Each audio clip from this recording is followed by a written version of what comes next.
어묵 하나 드세요. 민서는 처음에 그저 이상한 손님이라 생각했죠. 그런데 4일 후 집 앞에 검은색 BMW에서 내린 남자 말을 듣고 세상이 멈춘 것 같은 충격을 받았어요. 민서는 그날 밤을 평생 잊지 못할 겁니다. 그 전에 잠깐 시청 전 구독과 좋아요 버튼 한번 누르고 더 많은 이야기를 전해보세요. 여러분의 이야기를 전하고 싶으면 지금 어디에서 영상을 보고 계신지 댓글로 남겨주세요. 다음 이야기 속에 반영하겠습니다. 그럼 편안한 시청하시고 오늘도 행복한 하루 되세요. 비가 내리던 3월 27일 밤 9시 마지막 배달을 마치고 돌아오던 길이었어요. 골목 모퉁이를 돌아서는 순간 갑자기 튀어나온 택시와 부딪혔죠.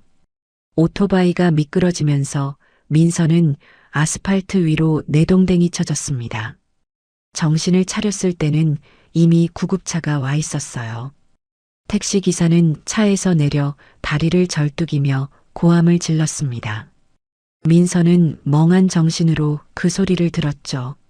무릎이 쓰렸지만 일어서야 했어요. 경찰이 왔고 사고 경위를 물었습니다. 빗물에 젖은 채 떨리는 목소리로 대답했죠. 병원으로 옮겨진 택시기사는 전치 8주 진단을 받았습니다. 민서가 그 말을 들었을 때 다리에 힘이 풀렸어요. 8주, 56일. 그동안 일을 못한다는 뜻이었죠. 보험은 없었습니다. 오토바이 배달원에게 보험료는 사치였거든요. 민서는 젖은 머리를 쥐어뜯으며 병원 복도에 주저앉았어요. 집으로 돌아온 건 새벽이었습니다. 어묵집 셔터는 내려져 있었죠. 아버지는 일찍 주무셨을 겁니다. 민서는 2층 자기 방으로 올라가 불도 켜지 않은 채 침대에 쓰러졌어요. 천장을 바라보며 숨을 고르려 했지만 가슴이 답답했습니다. 눈을 감아도 택시 불빛만 보였어요. 사흘째 되던 날 전화가 왔습니다. 상대는 차갑게 말했어요. 합의금 3천만 원. 일주일 안에 준비하라고요. 못 내면 형사 고소하겠다는 협박이 이어졌습니다. 민서는 멍하니 전화기를 들고 있었어요. 3천만 원. 입 밖으로 꺼내보니 더 큰 숫자처럼 느껴졌죠. 3천만 원이요. 혼잣말처럼 중얼거렸습니다. 그 돈이 얼마나 큰지 새삼 깨달았어요. 민서는 어묵집 계산대 옆 서랍을 열었습니다. 낡은 통장이 한 권 나왔죠. 잔액은 120만 원. 이번 달 재료비도 모자란 금액이었어요. 아버지에게는 말할 수 없었습니다. 허리 수술 이후 몸이 좋지 않으셨거든요. 어묵을 끓이는 일만으로도 벅찬 나날이었죠. 민서는 배달을 맡으며 집안 살림을 꾸려왔어요. 그런데 이제 그마저 무너질 판이었습니다. 손가락으로 통장 숫자를 훑으며 한숨을 내쉬었어요. 다음 날 아침 민서는 평소처럼 어묵집 문을 열었습니다. 아버지는 주방에서 육수를 끓이고 계셨어요. 구수한 멸치 냄새가 가게 안을 채웠죠. 민서는 테이블을 닦으며 손님을 기다렸습니다. 첫 손님은 단골 할아버지였어요. 따뜻한 어묵 국물을 드시며 활짝 웃으셨죠. 민서도 억지로 웃음을 지어 보였습니다. 하루 매출은 15만 원이었어요. 문을 닫고 계산대를 정리하며 민서는 계산기를 두드렸습니다. 일주일 동안 이 정도 벌면 100만 원 남짓. 3천만 원에는 터무니없이 모자랐죠. 손가락이 떨렸어요. 계산기 숫자가 흐릿하게 보였습니다. 민서는 고개를 떨구고 한참을 그대로 앉아 있었어요.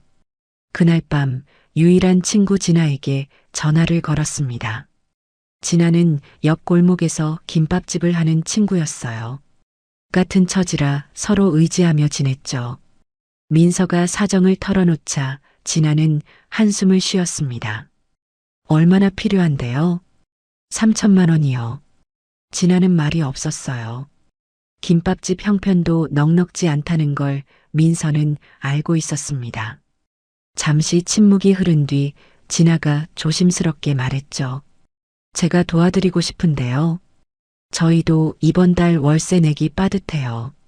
알아요. 괜찮아요. 민서는 전화를 끊고 또 한숨을 내쉬었습니다. 진아에게 미안함만 남겼어요. 도움을 청할 곳이 없었죠. 부모님, 친구들도 다들 형편이 어려웠습니다. 민서는 휴대폰을 내려놓고 벽을 바라봤어요. 빈 벽이 텅 비어 보였습니다. 나흘째 되던 날 경찰서에서 연락이 왔어요. 조사를 받으러 오라는 통보였습니다. 민서는 손이 떨려 휴대폰을 제대로 잡지 못했어요. 경찰서. 그곳에 가면 뭔가 끝이 날 것 같았죠. 합의금을 내지 못하면 형사사건이 되고 그러면 벌금이든 처벌이든 받게 될 겁니다. 민서는 주저앉아 눈물을 흘렸어요. 소리 없이 흐르는 눈물이 무릎 위로 떨어졌습니다. 그날 밤에도 어묵집은 문을 열었어요. 민서는 앞치마를 두르고 주방으로 들어갔습니다. 아버지는 평소처럼 묵묵히 어묵을 썰고 계셨죠. 민서는 옆에 서서 육수를 저으며 말없이 일했어요. 냄비 속 육수가 보글보글 끓었습니다. 김이 올라오는 걸 바라보다가 문득 눈물이 났어요.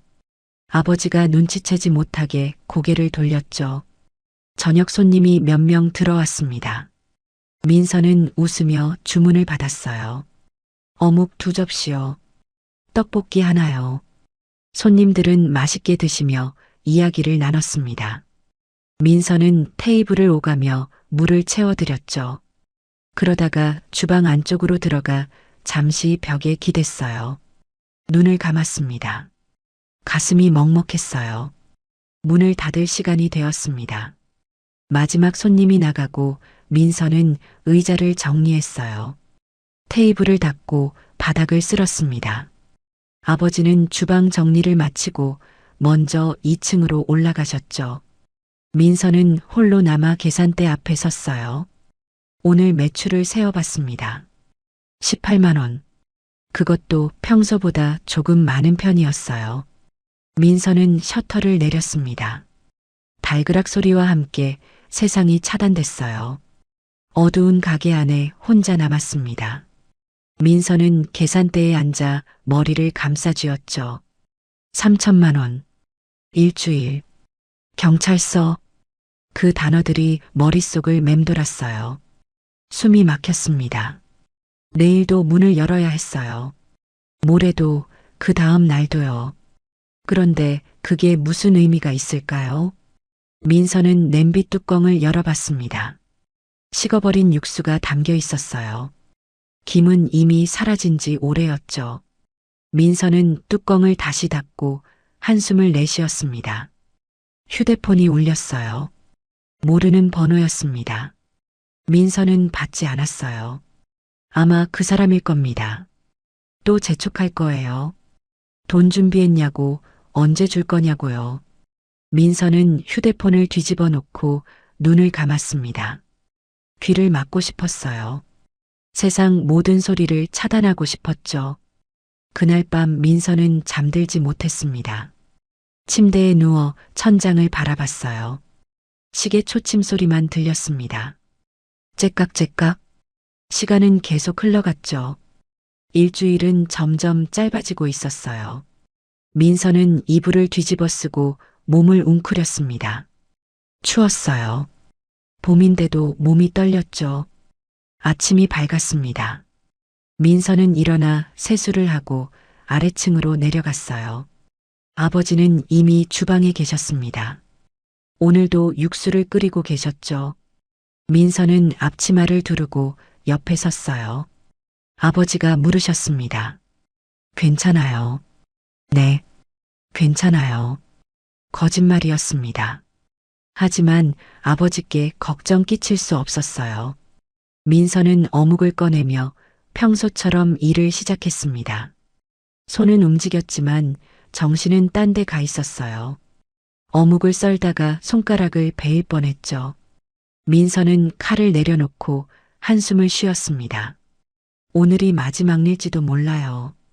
그런 생각이 들었습니다. 경찰서에 가면 끝이 날 거예요. 민서는 홀을 둘러봤습니다. 낡은 테이블과 의자들, 벽에 붙은 메뉴판, 아버지와 함께 지켜온 이 작은 공간이요. 눈물이 났지만 참았어요. 아직 문을 열어야 했으니까요. 첫 손님이 들어왔습니다. 민서는 웃으며 맞이했어요. 어서 오세요. 평소와 똑같은 목소리였죠. 손님은 자리에 앉아 어묵을 주문했습니다. 민서는 주방으로 가서 국물을 담았어요. 따뜻한 김이 올라왔습니다. 그걸 보며 민서는 또 눈물을 삼켰죠. 오늘도 하루가 시작되었습니다. 그 남자가 처음 나타난 건 비가 그친 다음 날 아침이었습니다. 검은색 BMW가 골목 입구에 멈췄어요. 차 문이 열리고 50대쯤 되어 보이는 남자가 내렸습니다. 짙은 회색 코트를 입고 있었죠. 민서는 테이블을 닦다 말고 그를 바라봤어요. 이 동네에 저런 차를 타고 오는 사람은 드물었거든요. 남자는 어묵집 앞에서 잠시 멈춰 섰습니다. 간판을 올려다보더니 천천히 문을 열고 들어왔어요. 민서는 습관적으로 인사를 건넸죠. 어서 오세요. 남자는 대답하지 않았습니다. 안쪽 구석 자리에 앉아 메뉴판을 보지도 않고 가만히 앉아 있었어요. 민서는 물수건과 물컵을 가져다 놓으며 주문을 받으려 했습니다. 뭐 드시겠어요? 어묵이요. 짧은 대답이었어요. 목소리는 낮고 가라앉아 있었습니다. 민서는 고개를 끄덕이고 주방으로 갔어요. 아버지가 끓여놓은 육수에서 김이 모락모락 올라오고 있었죠. 어묵을 건져 접시에 담았습니다. 국물을 따로 그릇에 부어 함께 내왔어요. 남자는 어묵을 한참 바라봤습니다. 젓가락을 들지 않았어요. 그냥 접시 위 어묵을 응시하고 있었죠. 민서는 이상하다고 느꼈지만 자리로 돌아갔습니다. 손님 사정이야 각자 다른 법이니까요. 그런데 몇 분이 지나도 남자는 움직이지 않았어요. 민서가 다시 쳐다봤을 때 남자는 젓가락을 쥐고 있었습니다. 하지만 손이 떨리고 있었어요. 미세하게 흔들리는 손끝. 민서는 시선을 돌렸습니다. 남의 아픔을 들여다보는 건 예의가 아니니까요. 계산대 서랍을 정리하는 척하며 고개를 숙였어요. 남자는 천천히 어묵 한 점을 집었습니다. 입으로 가져가 한 입 베어 물었어요. 씹는 속도가 느렸습니다. 그러다 갑자기 멈췄죠. 민서가 슬쩍 보니 남자의 눈가가 붉어지고 있었어요. 눈물이 고이는 걸 참는 것처럼 보였습니다. 남자는 고개를 돌려 창밖을 바라봤어요.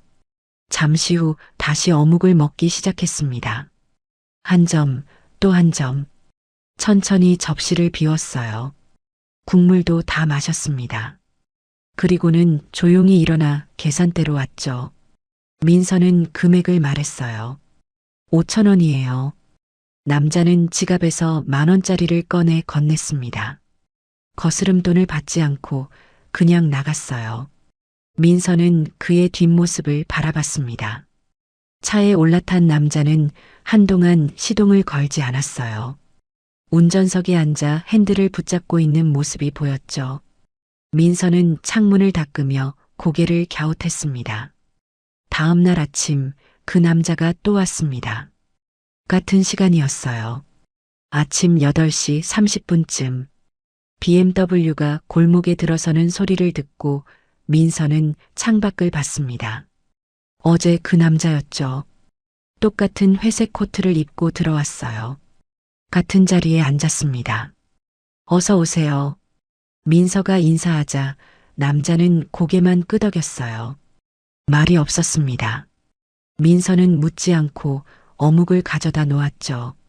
남자는 어제처럼 한참 어묵을 바라봤습니다. 그러다 천천히 젓가락을 들었어요. 오늘도 손이 떨렸습니다. 어제보다 조금 덜한 것 같았지만 여전히 미세한 떨림이 있었어요. 민서는 주방으로 가서 설거지를 했습니다. 남자를 신경 쓰지 않으려 했죠. 하지만 자꾸 시선이 그쪽으로 갔어요. 남자는 고개를 숙인 채 묵묵히 어묵을 먹고 있었습니다. 이번에도 다 먹고 조용히 나갔어요. 거스름돈은 받지 않았습니다. 민서는 그게 습관인가 보다 생각했죠. 차에 올라탄 남자는 또 한동안 앉아 있었어요. 민서는 테이블을 닦으며 창밖을 봤습니다. 남자가 고개를 숙이고 있는 게 보였어요. 무슨 생각을 하는 걸까요? 사흘째 되던 날도 남자는 왔습니다. 이제는 익숙해진 광경이었어요. 같은 시간, 같은 차, 같은 사람. 민서는 그가 들어서자마자 어묵을 준비했습니다. 남자는 고맙다는 말도 없이 자리에 앉았어요. 민서가 접시를 내려놓을 때 남자의 시선이 민서의 손목에 머물렀습니다. 조개껍데기 팔찌였어요. 어릴 적 바닷가에서 주운 조개껍데기로 만든 팔찌였죠. 오래되어 색이 바랬지만 민서는 늘 차고 다녔습니다. 남자는 그 팔찌를 한참 바라봤어요. 눈빛이 깊어졌습니다. 민서는 손을 내리며 물었어요.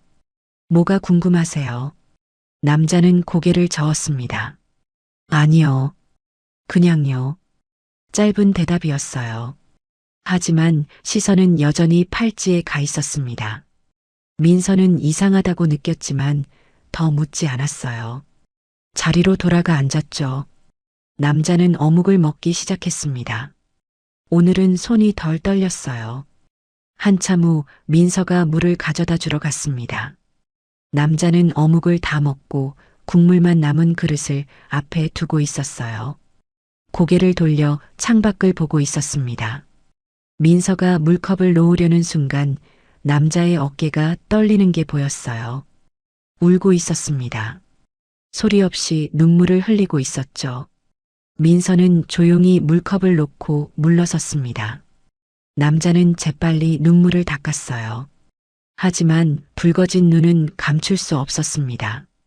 민서는 못 본 척했어요. 계산대로 가서 서랍을 열었다 닫았죠. 남자는 잠시 후 일어나 계산대로 왔습니다. 고맙습니다. 처음 하는 인사였어요. 목소리는 쉬어 있었습니다. 민서는 고개를 끄덕였죠. 또 오세요. 남자는 대답 없이 나갔어요. 차에 올라타더니 이번에는 바로 시동을 걸었습니다. 골목을 빠져나가는 차를 보며 민서는 한숨을 쉬었어요. 사연 있는 손님이구나. 세상에는 아픈 사람이 참 많았죠. 나흘째 되던 날 남자는 오지 않았습니다. 민서는 8시 30분이 되자 무의식 중에 창밖을 봤어요. 골목은 조용했습니다. BMW는 보이지 않았죠. 민서는 왜 신경이 쓰이는지 몰랐어요. 그저 단골 한 명이 안 온 것뿐인데요. 5째 날도 남자는 나타나지 않았습니다. 민서는 이제 그가 다시 안 올 거라고 생각했어요. 인생은 늘 그랬으니까요. 스쳐 지나가는 사람들. 어느 날 갑자기 나타나 며칠 있다 사라지는 인연들. 민서는 그런 사람들을 많이 봤습니다. 기억하지 않으려 했어요. 하지만 왜인지 그 남자의 떨리던 손이 자꾸 떠올랐습니다. 어묵을 바라보던 눈빛도요. 조개껍데기 팔찌를 유심히 보던 시선도 기억났어요. 민서는 손목의 팔찌를 만지작거렸습니다. 색바랜 조개껍데기가 손끝에 닿았죠. 왜 그 사람은 이걸 그렇게 봤을까요? 6째 날 아침이었습니다. 민서는 어묵집 문을 열고 청소를 하고 있었어요. 바닥을 쓸다가 문득 창밖을 봤습니다. 골목 끝이 보였죠. 텅 비어 있었어요. 민서는 빗자루를 세우고 한숨을 쉬었습니다. 역시 안 오는구나. 그런데 그때 검은색 차 한 대가 골목으로 들어왔습니다. BMW였어요. 민서는 빗자루를 잡은 채 멈춰 섰습니다. 차가 가게 앞에 멈췄죠. 문이 열리고 그 남자가 내렸어요. 오늘은 검은색 코트를 입고 있었습니다. 민서와 눈이 마주쳤어요. 남자는 잠시 망설이는 듯 하더니 들어왔습니다. 평소와 다른 자리에 앉았어요. 창가 쪽이었습니다. 민서는 빗자루를 구석에 세우고 다가갔죠. 어서 오세요. 오랜만이세요. 남자는 고개를 끄덕였습니다. 그러게요. 목소리에 피곤함이 묻어났어요. 민서는 어묵을 가져다 놓고 물러섰습니다. 남자는 이번에도 한참 어묵을 바라봤어요. 하지만 예전처럼 손이 떨리지는 않았습니다. 천천히 젓가락을 들어 한 점을 집었죠. 민서는 계산대에 앉아 장부를 정리했습니다. 매출을 계산하다 보니 한숨이 나왔어요.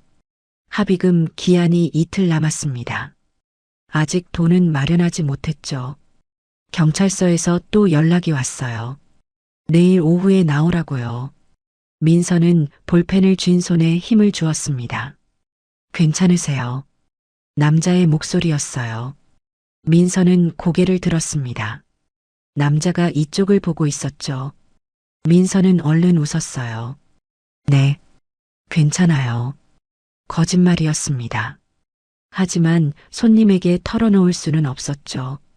남자는 더 묻지 않았어요. 다시 어묵을 먹기 시작했습니다. 민서는 장부를 덮고 창밖을 바라봤어요. 하늘이 흐렸습니다. 또 비가 올 것 같았죠. 남자는 다 먹고 계산대로 왔습니다. 계산을 하고 나가려는데 문 앞에서 멈춰 섰어요. 뒤돌아 민서를 봤습니다. 무슨 말을 하려는 듯 했지만 입을 다물었어요. 그리고는 조용히 나갔습니다. 민서는 그 뒷모습을 보며 고개를 갸웃했어요. 차가 떠나고 민서는 혼자 남았습니다. 테이블을 닦으며 생각했어요. 저 사람은 왜 여기 오는 걸까요? 왜 어묵을 먹으며 오는 걸까요? 왜 내 팔찌를 그렇게 봤을까요? 알 수 없었습니다. 하지만 알 필요도 없었어요. 손님은 손님일 뿐이니까요. 민서는 걸레를 빨며 한숨을 쉬었습니다. 내일이면 경찰서에 가야 해요. 그 다음은 어떻게 될까요? 민서는 생각하고 싶지 않았습니다. 오늘 하루만 버티면 돼요. 내일 일은 내일 생각하면 되죠. 그렇게 스스로를 다독였습니다. 하지만 가슴은 여전히 답답했어요. 그날이 마지막 날이었습니다. 민서는 아침부터 손이 떨렸어요. 합의금 기한이 오늘 저녁 6시였습니다. 통장에는 여전히 130만 원밖에 없었죠. 민서는 어묵집 문을 열고 평소처럼 준비를 했어요. 하지만 손에 힘이 들어가지 않았습니다. 오후 2시쯤 휴대폰이 울렸어요. 경찰서였습니다. 민서는 손이 떨려 전화를 받지 못했어요. 세 번째 벨이 울린 후에야 겨우 통화 버튼을 눌렀죠. 여보세요. 민서 씨죠. 오늘 오후 4시까지 서에 나와주세요. 피해자 측에서 형사 고소 진행하겠다고 통보했습니다. 민서는 대답하지 못했어요. 목이 메었습니다. 경찰관이 다시 물었죠. 들으셨어요? 네, 알겠습니다. 전화를 끊고 민서는 주저앉았어요. 계산대 의자에 몸을 기댔습니다. 손이 떨려 휴대폰을 제대로 잡지 못했죠. 아버지는 주방에서 육수를 끓이고 계셨어요. 민서는 아버지가 알까봐 소리를 죽였습니다. 4시까지는 2시간이 남았어요. 민서는 어묵집을 정리하기 시작했습니다. 테이블을 닦고 의자를 정돈했어요. 주방 도구를 씻고 바닥을 쓸었죠. 마지막이 될지도 모른다는 생각이 들었습니다.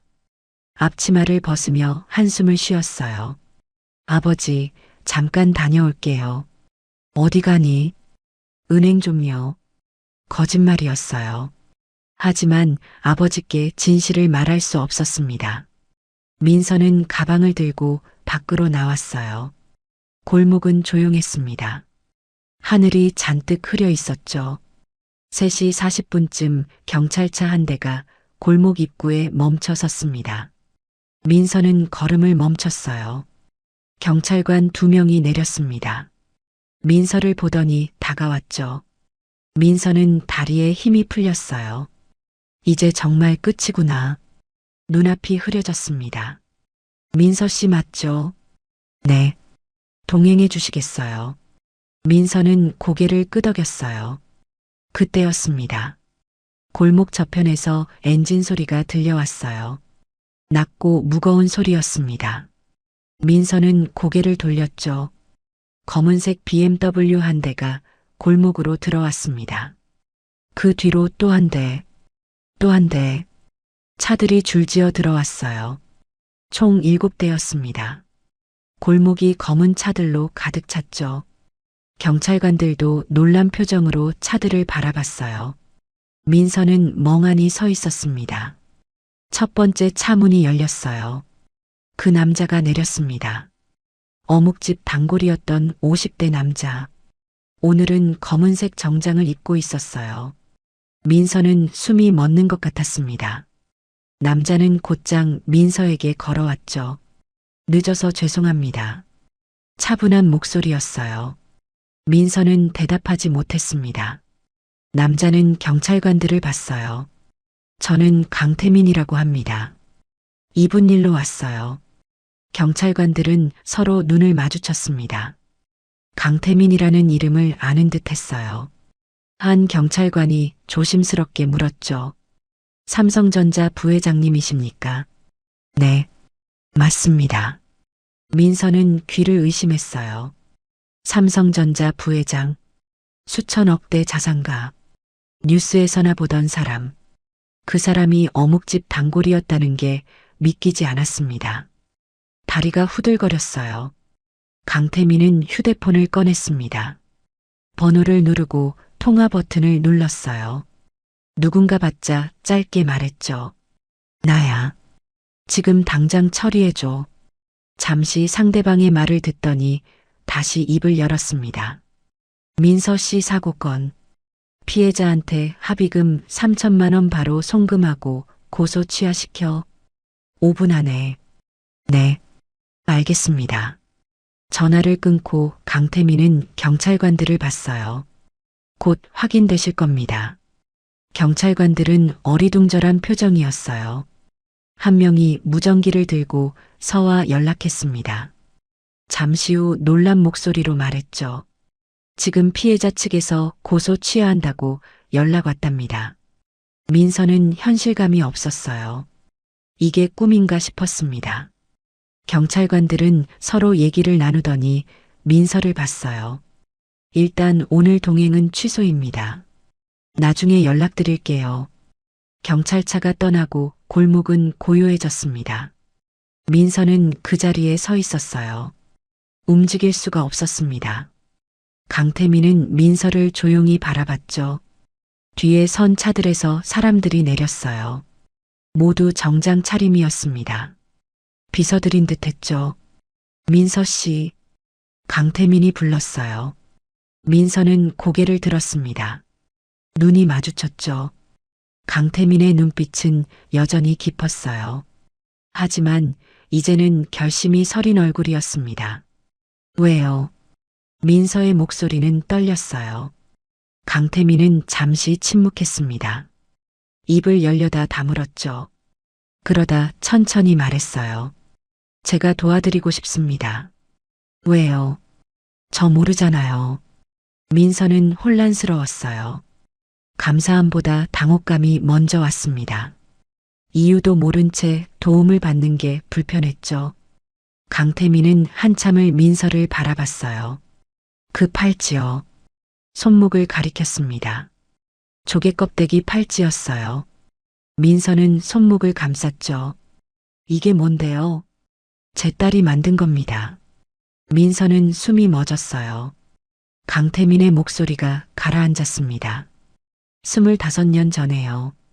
바닷가에서 조개를 주워 만들었죠. 딸은 그걸 엄마한테 줬어요. 민서는 팔찌를 내려다봤습니다. 색바랜 조개 껍데기가 햇빛에 반짝였어요. 이건 제가 어릴 때 바닷가에서 주웠어요. 알아요. 강태민의 눈가가 붉어졌습니다. 제 딸과 아내는 25년 전 교통사고로 세상을 떠났습니다. 그 팔찌를 하고 있었죠. 민서는 말을 잃었어요.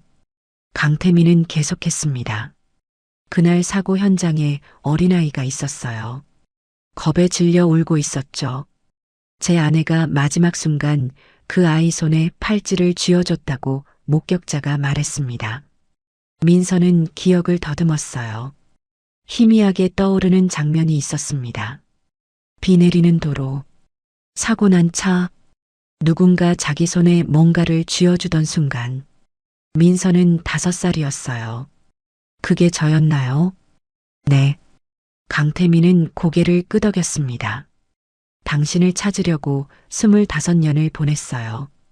그러다 며칠 전 우연히 이 골목을 지나가다 어묵집을 봤습니다. 들어가서 앉았는데 당신 손목에 그 팔찌가 보였죠. 민서는 울컥했어요. 눈물이 터질 것 같았습니다. 하지만 참았어요. 강태민이 말을 이었습니다. 제 아내는 사람을 구하려다 돌아가셨어요. 당신을 구했죠. 그러니 제가 이제 당신을 지켜야 합니다. 민서는 무슨 말을 해야 할지 몰랐어요. 감사하다는 말도 미안하다는 말도 나오지 않았습니다. 그저 멍하니 서 있을 뿐이었죠. 강태민은 한 걸음 물러섰어요. 앞으로 필요한 게 있으면 말씀하세요. 제가 도와드리겠습니다. 저는요. 민서의 목소리가 떨렸어요. 그냥 평범하게 살고 싶어요. 강태민은 씁쓸하게 웃었습니다. 알겠습니다. 최대한 조용히 돕겠어요. 그는 차로 돌아갔어요. 비서들도 각자 차에 올라탔습니다. 엔진 소리가 동시에 울렸죠. 7대의 검은 차가 천천히 골목을 빠져나갔어요. 민서는 그 모습을 지켜봤습니다. 골목이 다시 조용해졌어요. 민서는 그 자리에 한참 서 있었습니다. 손목의 팔찌를 만지작거렸어요. 25년 전 누군가 건네준 작은 선물. 그게 오늘 자신을 구했습니다. 민서는 고개를 들어 하늘을 봤어요. 구름이 걷히고 있었습니다. 어묵집으로 돌아가는 발걸음이 무거웠어요. 문을 열고 들어서자 아버지가 물으셨습니다. 은행 다녀왔어. 네. 민서는 짧게 대답하고 앞치마를 둘렀어요. 손이 여전히 떨렸습니다. 하지만 이제는 두려움 때문이 아니었죠. 민서는 계산대에 앉아 창밖을 바라봤어요. 골목은 평온했습니다. 휴대폰이 울렸어요. 문자였습니다. 은행에서 온 알림이었죠. 3천만 원이 입금됐다는 내용이었어요. 민서는 화면을 한참 바라봤습니다. 숫자가 현실처럼 느껴지지 않았어요. 저녁이 되자 손님들이 들어왔습니다. 민서는 평소처럼 주문을 받고 어묵을 날랐어요. 웃으며 손님을 맞이했죠. 하지만 마음 한구석이 텅 빈 것 같았습니다. 감사함도 안도감도 아닌 이상한 공백이었어요. 밤이 깊어갔어요. 문을 닫고 민서는 혼자 앉아 있었습니다. 계산대 서랍을 열어 통장을 꺼냈어요. 잔액을 확인했죠. 3,150만 원. 어제까지만 해도 상상할 수 없던 숫자였습니다. 민서는 통장을 도로 넣고 서랍을 닫았어요. 손목에 팔찌가 빛났습니다. 민서는 팔찌를 쓰다듬으며 생각했어요. 25년 전 그날 누군가 자신에게 이걸 쥐어줬죠. 그 사람은 세상을 떠났고요. 이제 그 사람의 남편이 자신을 구했습니다. 인연이라는 게 이렇게 이어지는 걸까요? 민서는 불을 끄고 2층으로 올라갔어요. 방에 누워 천장을 바라봤습니다. 오늘 일이 꿈처럼 느껴졌어요. 하지만 현실이었죠. 민서는 눈을 감았습니다. 내일은 또 어떤 일이 벌어질까요? 알 수 없었어요. 다만 한 가지는 확실했습니다. 이제 삶이 달라질 거라는 것. 사흘이 지난 아침이었습니다.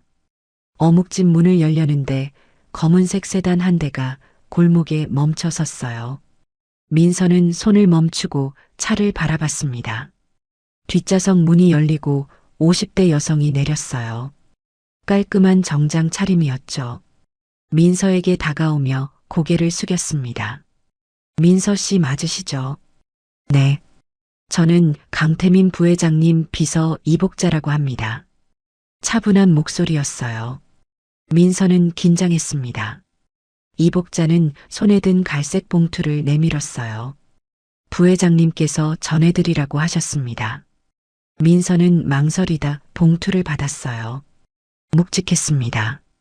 이복자는 다시 고개를 숙이고 차로 돌아갔죠. 엔진 소리가 멀어지고 민서는 혼자 남았어요. 봉투를 들고 가게 안으로 들어갔습니다. 계산대에 앉아 봉투를 열었어요. 사진 한 장이 나왔습니다. 오래된 사진이었어요. 색이 바랬고 모서리가 해져 있었죠. 사진 속에는 갓난아기가 있었습니다. 누군가 아기를 안고 있었어요. 민서는 사진을 자세히 들여다봤습니다. 아기 손목에 뭔가 보였어요. 조개 껍데기 팔찌였습니다. 민서는 숨이 멎었어요. 자신의 손목을 내려다봤죠. 똑같은 팔찌가 거기 있었습니다. 색바랜 조개 껍데기, 낡은 실로 엮인 모양, 모든 게 일치했어요. 봉투 안에 서류가 더 있었습니다. 꺼내서 펼쳤어요. 병원 로고가 보였습니다. 유전자 검사 결과지였어요. 민서는 글자를 읽기 시작했죠. 한 줄 한 줄 천천히요. 손이 떨렸습니다. 검사 대상 1, 강태민. 검사 대상 2, 이름 없음. 샘플 코드만 적혀 있었어요. 민서는 아래쪽을 봤습니다. 결과 항목이 나왔어요. 친자 확률 99.99%. 민서는 숫자를 다시 읽었습니다. 99.99. 틀릴 수 없는 숫자였죠. 서류가 손에서 떨어졌어요. 민서는 의자에 기댔습니다. 가슴이 두근거렸어요. 머리가 어지러웠죠. 사진을 다시 집어들었습니다. 아기를 바라봤어요. 이게 자신이라는 걸까요? 민서는 사진 뒷면을 확인했습니다. 연필로 쓴 글씨가 있었어요. 1999년 12월 25일. 민서의 생일이었습니다. 그날 저녁 강태민이 찾아왔어요. 어묵집 문을 닫은 직후였습니다. 민서는 설거지를 하고 있었죠. 노크 소리에 고개를 들었어요. 유리문 너머로 강태민이 보였습니다. 민서는 앞치마를 벗고 문을 열었어요. 들어오세요. 강태민은 조용히 들어왔습니다. 구석 테이블에 앉았어요. 민서는 물컵을 가져다 놓고 맞은편에 앉았죠. 한참 침묵이 흘렀습니다. 강태민이 먼저 입을 열었어요. 봉투 받으셨죠? 네. 민서의 목소리는 평온했습니다. 감정이 실리지 않은 목소리였어요. 강태민은 손을 깍지 끼고 테이블 위에 올려놓았죠. 손가락이 하얗게 질렸습니다. 말씀드릴 게 있습니다. 들을게요. 강태민은 눈을 감았어요. 숨을 깊이 들이마셨습니다. 그리고 천천히 말하기 시작했죠. 당신은 제 딸입니다. 민서는 대답하지 않았어요. 이미 알고 있었으니까요. 강태민이 계속했습니다. 1999년 겨울이었어요. 저는 28이었죠. 사랑하는 여자가 있었습니다. 결혼은 하지 못했어요. 집안에서 반대했거든요. 목소리가 떨렸어요. 강태민은 물컵을 집어 물을 마셨습니다. 민서는 가만히 듣고 있었어요. 그 여자가 임신했습니다. 저는 두려웠어요. 책임질 준비가 안 됐죠. 도망치고 싶었습니다. 강태민의 눈가가 붉어졌어요. 당신이 태어난 날 저는 병원에 없었어요. 일부러 피했습니다. 그날 밤 연락이 왔죠. 산후출혈이 심하다고요. 민서는 숨을 죽이고 들었습니다. 병원에 도착했을 때는 이미 늦었어요. 당신 어머니는 세상을 떠난 뒤였습니다. 강태민은 고개를 떨궜어요. 어깨가 떨렸습니다. 신생아실에 당신이 있었어요. 손목에 조개껍데기 팔찌를 하고 있었죠. 어머니가 직접 만들어서 채워준 거였습니다. 민서는 자신의 손목을 내려다봤어요. 팔찌가 희미하게 빛났습니다. 저는 당신을 안아보지도 못했어요. 겁이 났거든요. 책임질 자신이 없었습니다. 그래서요. 민서가 처음으로 입을 열었어요. 목소리는 여전히 차가웠습니다. 저를 버렸다는 거죠. 강태민은 고개를 들지 못했어요. 민서가 계속 말했습니다. 어디에 버렸어요? 병원 앞이었어요. 강태민의 목소리가 떨렸습니다.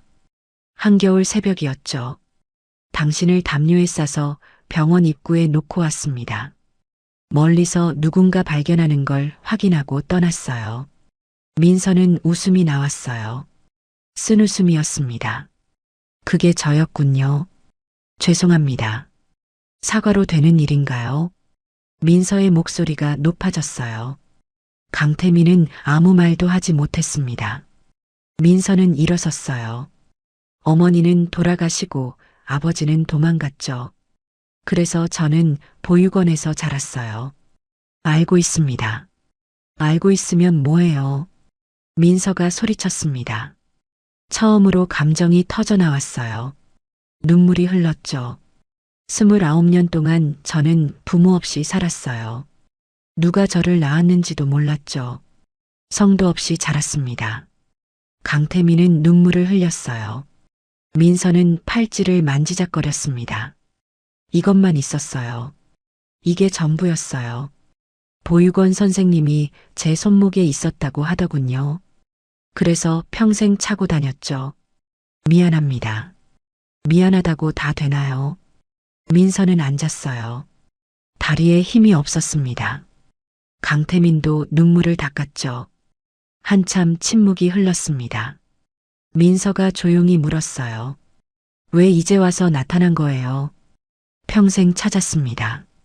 강태민이 대답했어요. 당신을 찾으려고 수십억을 썼어요. 사립탐정을 고용했고 전국 보육원을 뒤졌습니다. 하지만 기록이 없었죠. 당신은 흔적 없이 사라졌어요. 그래서요. 포기하지 않았습니다. 언젠가는 찾을 수 있을 거라 믿었어요. 그러다 2018년에 사고가 났죠. 민서는 기억했어요. 교통사고. 강태민의 아내와 딸이 죽은 사고. 그날 제 아내가 어린아이를 구했습니다. 당신이었어요. 목격자가 아내가 아이 손에 뭔가를 쥐어줬다고 했죠. 저는 그게 당신이라는 걸 직감했어요. 강태민은 계속했습니다. 하지만 찾을 수 없었습니다. 당신 신원을 몰랐거든요. 7년을 더 찾았어요. 그러다 며칠 전 우연히 이 골목을 지나가다 어묵집을 봤죠. 그리고 팔찌를 봤다는 거죠. 네. 강태민은 고개를 끄덕였어요. DNA 검사를 했습니다. 당신이 마신 물컵으로요. 결과가 나왔죠. 99.99%. 민서는 허탈하게 웃었어요. 강태민이 물었습니다. 저를 용서해 주실 수 있나요? 모르겠어요. 민서는 솔직하게 대답했어요. 지금은 아무 감정도 안 들어요. 그냥 텅 빈 것 같아요. 강태민은 고개를 숙였습니다. 민서는 창밖을 바라봤어요. 어두운 골목이 보였습니다.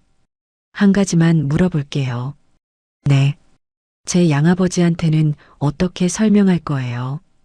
강태민은 대답하지 못했어요. 민서가 말을 이었습니다. 저를 키워주신 분이에요. 보육원에서 절 데려가 딸로 키우셨죠. 20년 넘게 아버지였어요. 알고 있습니다. 그분한테 뭐라고 할 건데요? 친아버지가 나타났다고요.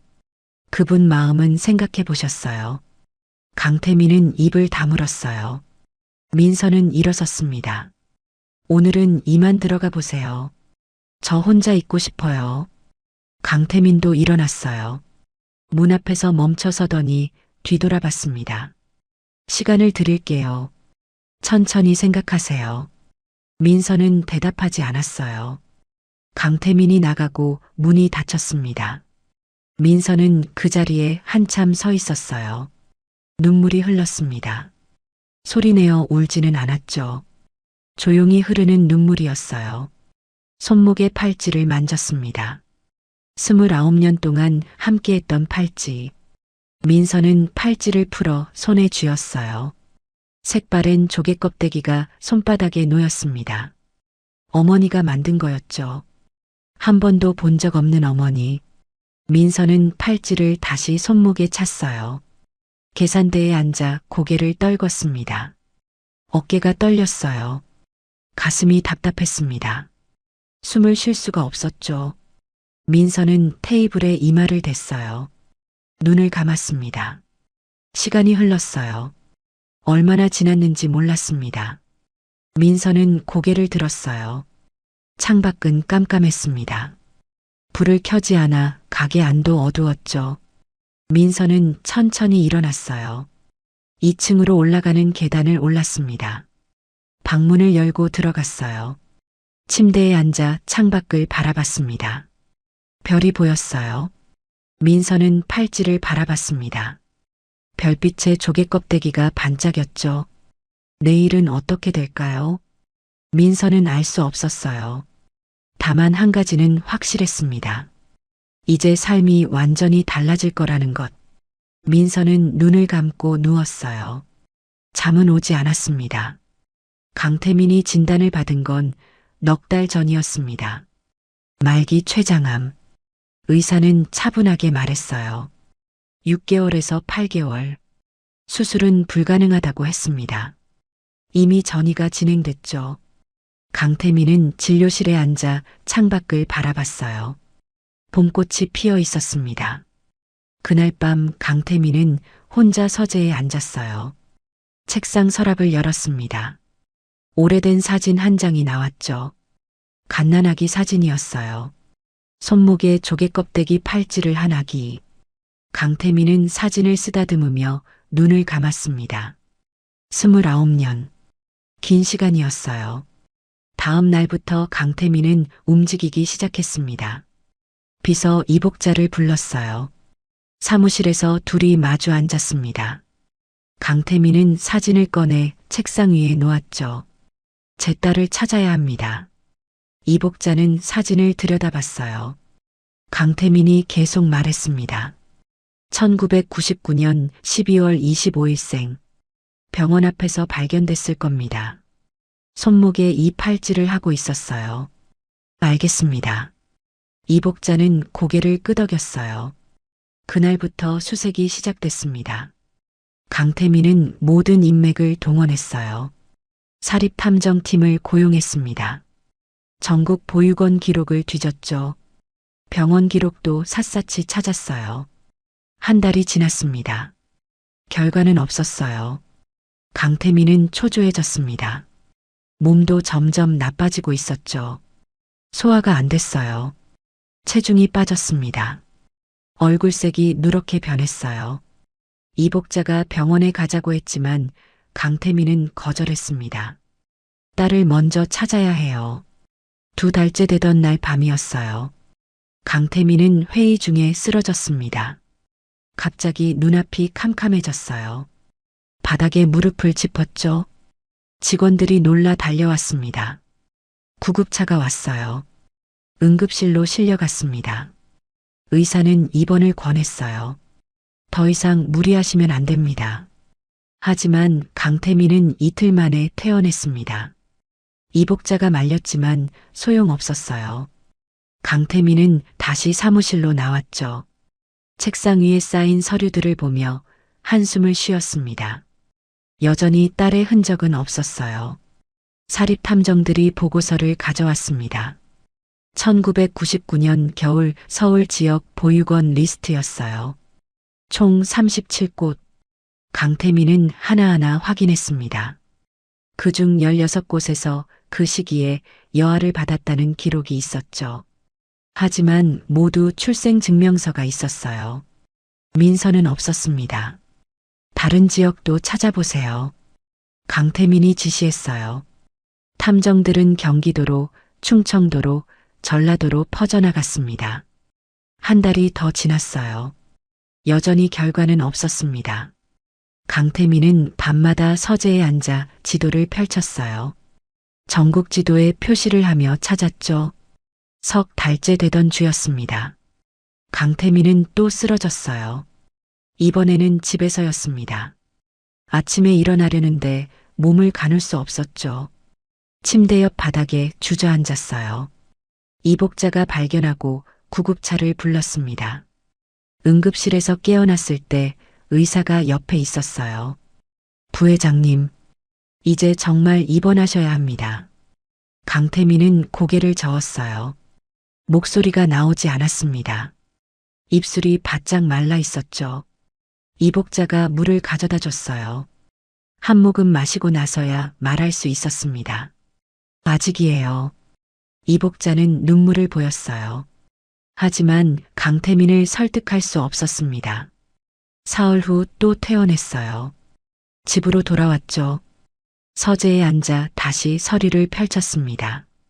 그날 오후 전화가 왔어요. 탐정이었습니다. 부산에서 걸려온 전화였죠. 부회장님, 단서를 찾았습니다. 강태민은 숨을 멈췄어요. 탐정이 말을 이었습니다.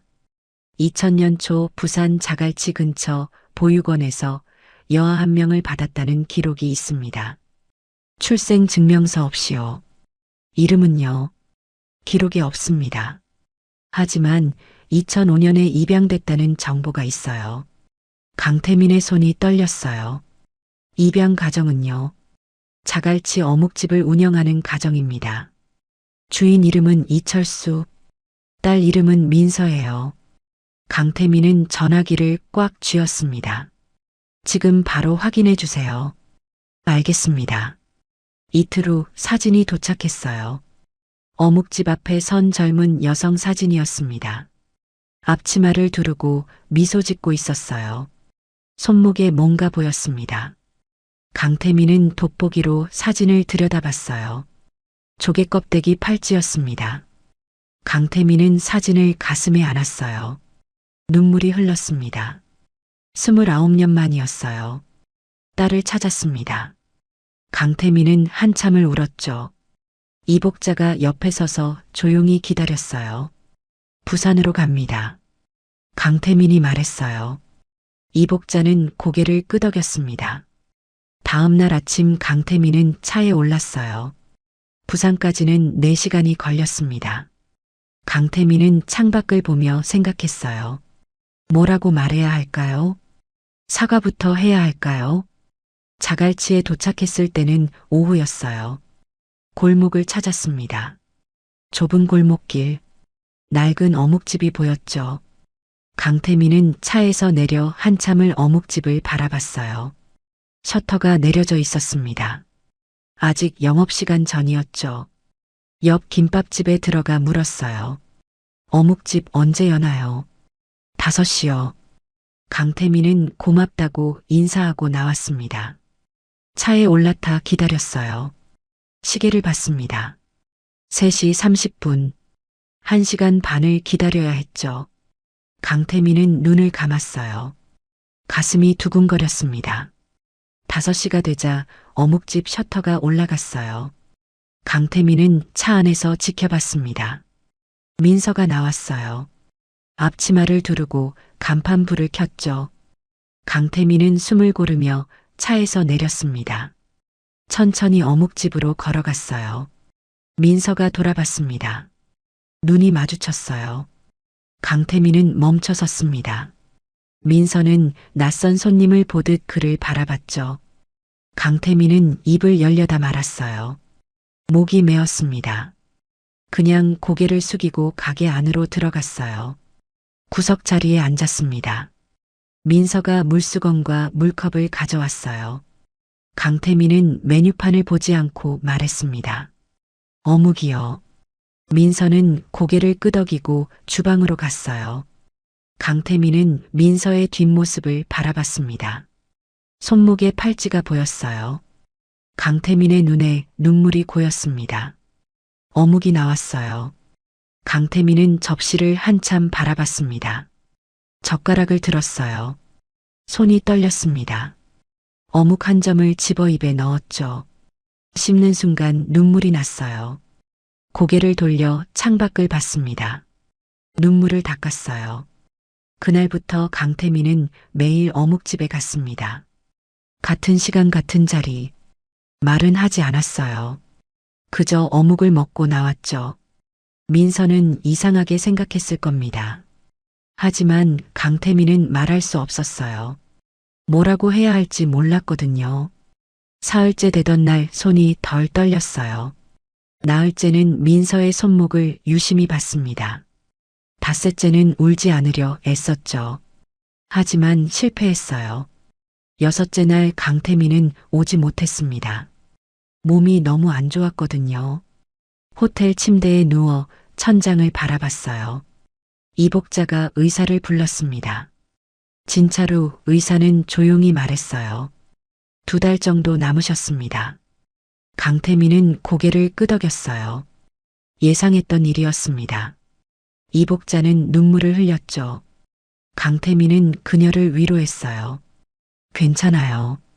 딸을 찾았잖아요. 이틀 후 강태민은 다시 어묵집에 갔습니다.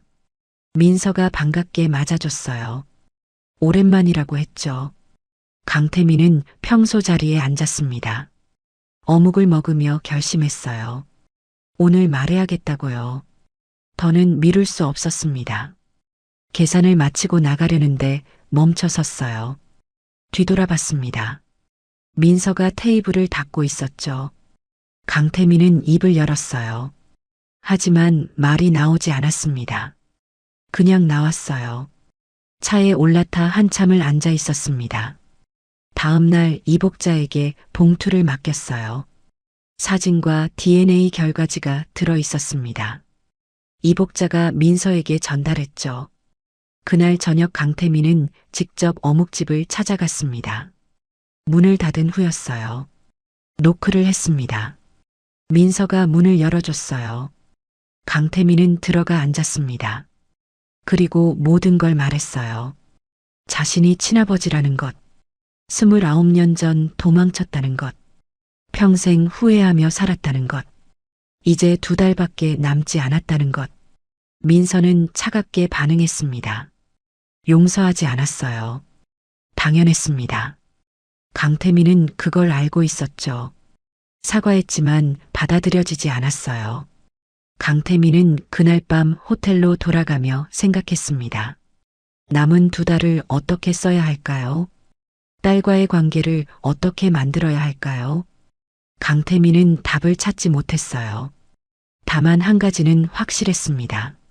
마지막까지 민서 곁에 있고 싶다는 것. 비록 용서받지 못하더라도요. 강태민은 창밖을 바라봤습니다. 부산 밤바다가 보였어요. 별이 빛나고 있었습니다. 강태민은 가슴에 손을 얹었어요. 통증이 느껴졌죠. 진통제를 먹었습니다. 침대에 누워 눈을 감았어요. 내일도 어묵집에 가야겠다고 생각했습니다. 매일 가야겠다고요. 남은 시간 동안 매일이요. 그게 할 수 있는 전부였으니까요. 강태민이 민서를 찾았다는 소식은 빠르게 퍼졌습니다. 서울 본가에 전화가 걸려왔어요. 이복자가 받았습니다. 본처 서윤이었죠. 목소리가 차가웠어요. 부회장님 어디 계세요? 부산에 계십니다. 무슨 일로요? 이복자는 잠시 망설였어요. 하지만 숨길 수 없었습니다. 따님을 찾으셨습니다. 전화 너머로 숨소리가 들렸어요. 서윤이는 한참 침묵하다 끊었습니다. 이복자는 불안한 예감이 들었죠. 곧바로 강태민에게 연락했어요. 부회장님, 부인께서 아셨습니다. 강태민은 한숨을 쉬었어요. 예상했던 일이었습니다. 서윤이는 30년 전 그날부터 민서의 존재를 알고 있었거든요. 강태민도 알고 있었죠. 하지만 확인할 수 없었어요. 그날 밤 강태민은 호텔 방에서 과거를 떠올렸습니다. 1999년 겨울이었어요. 강태민이 아이를 버린 다음 날 아침, 서윤이가 찾아왔었죠. 당시 약혼자였던 서윤이는 병원 앞에서 기다리고 있었습니다. 강태민을 보자마자 물었어요. 아이는 어디 있어요? 강태민은 대답하지 못했어요. 서윤이는 알고 있었습니다. 강태민에게 다른 여자가 있었다는 것, 그 여자가 아이를 낳았다는 것, 모두 알고 있었죠. 병원 앞에 두고 왔어요. 강태민이 떨리는 목소리로 말했습니다. 서윤이는 차갑게 웃었어요. 잘했네요. 그 말이 전부였습니다. 서윤이는 돌아섰어요. 강태민은 그녀의 뒷모습을 바라봤죠. 등이 굳어 있었습니다. 일주일 후 둘은 결혼했어요. 양가 어른들이 정한 혼인이었습니다. 강태민은 거부할 수 없었죠. 서윤이도 마찬가지였어요. 결혼식 날 서윤이는 웃고 있었습니다. 하지만 눈빛은 차가웠어요. 신혼여행에서 돌아온 날이었습니다. 서윤이가 봉투 하나를 내밀었어요. 낡은 봉투였습니다. 강태민은 받아들었죠. 뭐예요? 당신의 엄마가 남긴 편지래요. 강태민의 손이 떨렸어요. 봉투를 열려고 하는데 서윤이가 낚아챘습니다. 줄 생각 없어요. 왜요? 당신이 볼 필요 없잖아요. 어차피 죽은 사람인데요. 서윤이는 편지를 라이터로 태웠어요. 강태민은 말리지 못했습니다. 편지가 재로 변하는 걸 지켜봤죠. 서윤이가 차갑게 말했어요. 아이도 죽었대요. 뭐라고요? 강태민은 숨이 멎었어요. 서윤이는 담담하게 말했습니다. 병원에서 연락 왔어요. 아이가 폐렴으로 죽었다고요. 거짓말이었습니다. 하지만 강태민은 믿었어요. 확인할 방법이 없었거든요. 병원에 연락해봤지만 기록이 없었습니다. 서윤이가 모두 처리해 놨었죠. 강태민은 그날 밤 혼자 울었어요. 태어나자마자 버린 딸, 그 아이가 죽었다는 말. 30년이 흘렀습니다. 강태민은 평생 그 죄책감을 안고 살았어요. 서윤이와의 결혼 생활은 차가웠습니다. 사랑은 없었죠. 의무만 남았어요. 2018년 교통사고로 딸을 또 잃었습니다. 서윤이 소생의 딸이었어요. 강태민은 무너졌죠. 그러다 넉 달 전 암 진단을 받았습니다. 죽음을 앞두고 강태민은 결심했어요. 첫째 딸을 찾아야겠다고요. 죽었다는 말을 믿을 수 없었습니다. 어떻게든 확인하고 싶었죠. 그렇게 수소문 끝에 민서를 찾았어요. 지금 서윤이가 알았습니다. 강태민은 불안했어요. 서윤이가 가만히 있지 않을 거라는 걸 알았죠. 다음 날 아침 강태민은 민서의 어묵집으로 향했습니다. 평소보다 일찍 도착했어요. 골목 입구에서 차를 세웠죠. 그때 검은색 세단 한 대가 어묵집 앞에 서 있었습니다. 낯선 차였어요. 강태민은 불안한 마음에 차에서 내렸습니다. 어묵집으로 걸어가는데 차 문이 열렸어요. 서윤이가 내렸습니다. 강태민은 숨을 멈췄어요. 서윤이는 검은색 코트를 입고 있었습니다. 머리를 단정하게 올렸어요. 표정은 차갑게 굳어 있었죠. 강태민과 눈이 마주쳤습니다. 여기서 뭐 하세요? 강태민이 물었어요. 서윤이는 대답하지 않았습니다. 어묵집 문을 노크했죠. 민서가 나왔어요. 앞치마를 두르고 있었습니다. 네.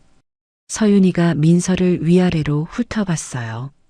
차갑게 웃으며 말했습니다. 당신이 그 아이군요. 민서는 어리둥절했어요. 강태민이 다가왔습니다. 윤희 씨, 그만하세요. 왜요? 내가 할 말이 있는데요. 서윤이는 민서를 똑바로 봤어요. 30년 전 당신 엄마가 편지를 남겼어요. 읽고 싶어요. 민서는 고개를 저었습니다. 무슨 말씀이신지 모르겠어요. 모른다고요. 서윤이가 비웃었어요. 당신 엄마는 죽기 전에 편지를 썼어요. 당신한테 주려고요. 근데 내가 태웠죠. 민서의 얼굴이 굳었어요. 강태민도 놀랐습니다. 그게 무슨 소리예요? 사실이에요. 서윤이는 담담하게 말했습니다. 당신의 엄마가 쓴 편지, 당신한테 주기 싫어서 태웠어요. 그리고 아이 죽었다고 거짓말했죠. 강태민은 분노가 치밀었어요. 서윤이를 노려봤습니다. 왜 그런 짓을 한 거예요? 당신이 그 여자한테 돌아갈까 봐요. 서윤이의 목소리가 떨렸어요. 당신이 그 여자를 사랑했잖아요. 나한텐 한 번도 그런 눈빛 보인 적 없으면서요. 그래도 그럴 순 없죠.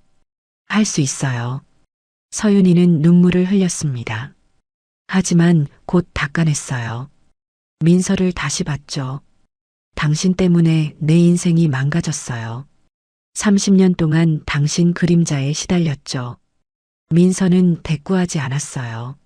서윤이가 차로 돌아가며 말했습니다. 후회하게 해줄 거예요. 차가 떠나고 골목은 고요해졌어요. 민서는 멍하니 서 있었습니다. 강태민이 다가와 사과했죠. 미안해요. 제가 막았어야 했는데요. 괜찮아요. 민서는 가게 안으로 들어갔습니다. 강태민도 따라 들어갔어요. 민서는 계산대에 앉아 고개를 숙였죠. 어깨가 떨렸습니다. 편지요. 민서가 떨리는 목소리로 말했어요. 제 어머니가 남긴 편지를 그 사람이 태웠다고요. 네. 강태민은 고개를 숙였습니다. 제 잘못이에요. 제가 막았어야 했어요. 민서는 울지 않았어요. 그냥 허탈하게 웃었습니다. 이제 와서 뭐가 중요해요. 어차피 다 지난 일인데요. 그날 밤 민서는 평소처럼 가게 문을 닫았습니다. 설거지를 하고 바닥을 쓸었어요. 아버지는 먼저 2층으로 올라가셨죠. 민서는 혼자 남아 정리를 마쳤습니다. 셔터를 내리려는데 골목 끝에서 사람들이 나타났어요. 남자 넷이었습니다. 문신을 한 남자들이었어요. 민서는 긴장했습니다. 남자들이 다가오더니 앞을 막아섰죠. 한 남자가 입을 열었어요. 민서 씨 맞죠? 누구세요? 서윤이 여사님이 보내셨어요. 민서는 숨이 막혔어요. 남자가 계속 말했습니다. 여기서 장사 그만하시래요. 왜요? 이유는 몰라요. 시킨 대로 하는 거죠. 남자 하나가 라이터를 꺼냈어요. 민서는 뒤로 물러섰습니다. 남자가 어묵집 간판 아래 쓰레기통에 불을 붙였어요. 불꽃이 올라갔죠. 불이야. 민서가 소리쳤습니다. 남자들은 웃으며 사라졌어요. 민서는 얼른 소화기를 들고 나왔습니다. 불을 껐죠. 다행히 간판까지 번지지는 않았어요. 하지만 쓰레기통과 입구 바닥이 까맣게 그을렸습니다. 이웃들이 나왔어요. 김밥집 진아도 뛰어왔습니다. 민서야. 괜찮아. 응. 괜찮아. 민서는 떨리는 목소리로 대답했어요. 경찰에 신고했습니다. 경찰이 와서 조사를 했죠. 하지만 남자들은 이미 사라진 뒤였어요. 민서는 진술을 마치고 가게 안으로 들어갔습니다. 다음 날 아침 이상한 일이 벌어졌어요. 단골 손님들이 오지 않았습니다. 평소 같으면 아침 8시부터 손님이 들어오는데 오늘은 텅 비어 있었어요. 민서는 이상하게 생각했죠. 점심때도 마찬가지였습니다. 손님이 한 명도 없었어요. 저녁이 되어 진아가 찾아왔습니다. 얼굴이 어두웠어요. 민서가 물었죠. 무슨 일이야? 민서야. 시장에 소문이 돌았어. 무슨 소문? 진아는 말하기 어려운 듯 망설였어요. 민서가 재촉했습니다. 말해봐. 누가 돈을 뿌렸대. 너네 가게 오지 말라고. 민서는 숨이 막혔어요. 진아가 계속했습니다. 상인들한테 돈을 줬대. 단골들한테도요. 너네 가게 가면 불이익 준다고 협박했대. 누가요? 모른대. 근데 엄청 큰 사람이래. 민서는 알았어요. 서윤이었습니다. 아니면 그녀의 아들 강준석일 거예요. 민서는 주저앉았습니다. 진아가 옆에 앉아 어깨를 감싸줬죠. 어떻게? 민서는 대답하지 못했어요. 다음 날도 그 다음 날도 손님은 오지 않았습니다. 일주일이 지났어요. 매출이 제로였습니다.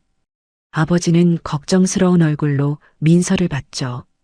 민서야, 무슨 일 있니? 아니에요. 괜찮아요. 거짓말이었어요. 민서는 밤마다 잠을 이루지 못했습니다.